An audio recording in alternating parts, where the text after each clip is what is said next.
Welcome back to the Doggone Positive Way. I'm Maria, your professional dog trainer, and today we are making yak treats minus the yak milk.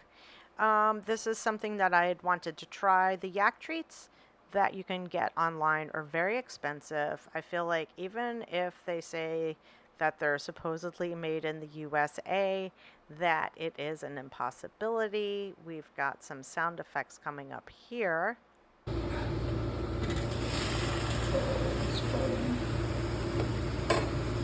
So I had a little spillover there, and Fida and I are trying to get this done. But anyway, getting back to it, I don't know where they're getting yak milk from. Like yaks are in the Himalayas, but I bet you there are yaks here in some zoos or factory farming. We just added the lime juice, which is coagulating, and then boom, a science experiment happened because all of a sudden it started boiling like crazy. There is no heat on. The thing is turned off. I know the red light's on, just saying it's hot. And boom, we get spillover again. So anyway, it coagulated the milk, and we basically are making cheese. So I did a couple things that maybe weren't the best. Like I think I drained out way too much water. I had Fida pressing it in through the strainer to get all of it out. And that would have been fine, but when I wrapped it up and just laid it out, like right here on this little baby sheet pan, I should have formed it into a dough, like a ball, not a dough, but like a ball, instead of leaving it loose like this. And then I tried to absorb the moisture with using coffee filters. Don't ask me why. I just thought that that was going to be a good idea, I think. But cheesecloth is where it's at. You've got to use cheesecloth and drain it through the cheesecloth and wrap it up. I'm putting heavy stuff on top of it to drain out any water that might be left in it. And there really wasn't a lot. I put a jar of coconut oil in my salt cellar on it. So this is the next day, and it is wrapped in a tea towel. And I took it out here, and I was like, it's very crumbly, so I took it across there. And you're going to hear the cutting right now.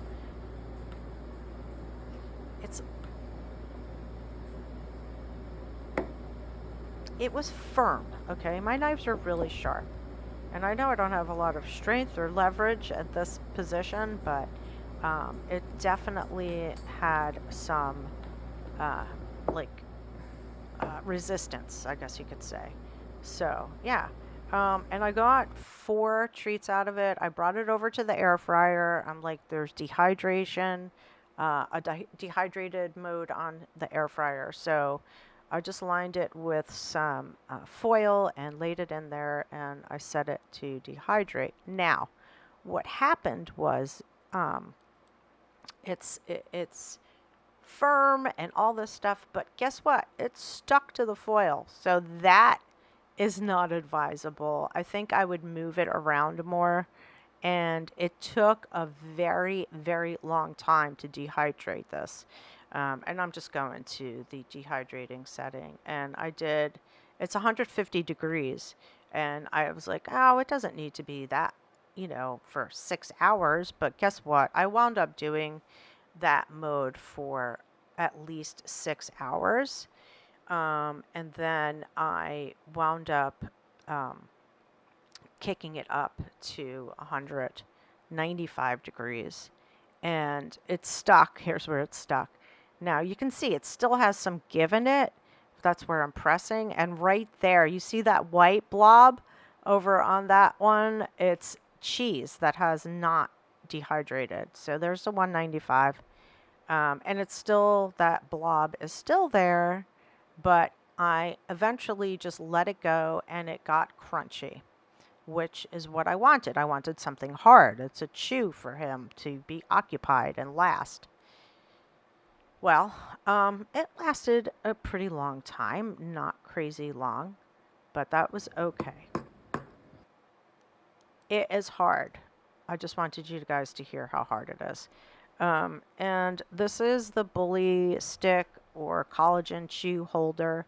I really like this one because it has that metal tip and metal teeth on the top portion, um, so it holds it in. I would, in the future, just get the metal point on top and on the bottom. But this works out pretty well. He, he's checking it out. He's not entirely sure. If you see that white portion on the top of that bully stick holder, that's where you tighten it down. And as he chews, it kind of jostles it.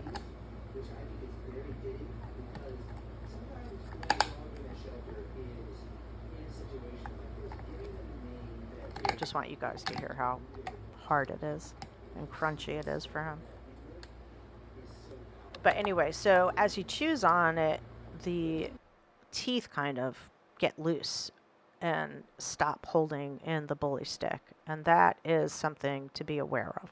This is why I always watch my animals when they're chewing on things, and I don't leave them with toys when I'm not around, because I mean, I don't trust them. I will leave them with a Kong, a black Kong, in their crate, which will be making an appearance in a moment.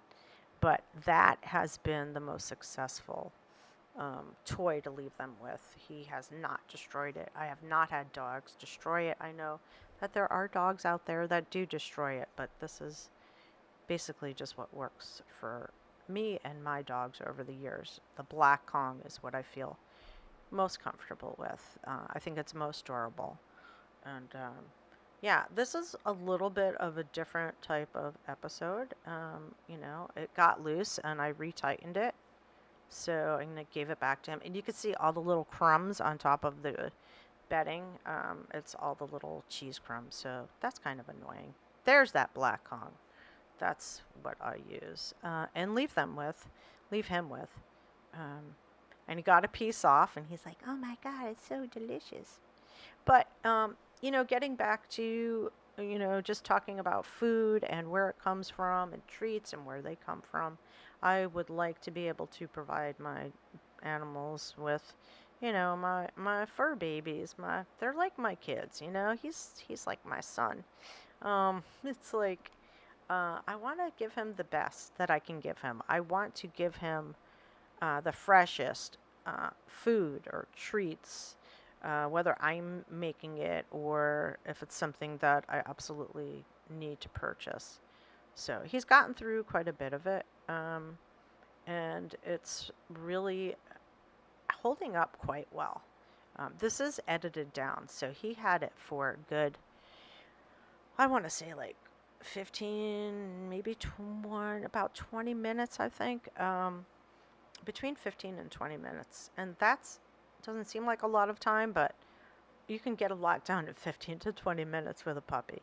And I don't always want him in the crate. I don't. He is 8 months old, so I want him to learn how to be outside of the crate. But with learning how to be outside of the crate, he needs something durable and safe to chew on.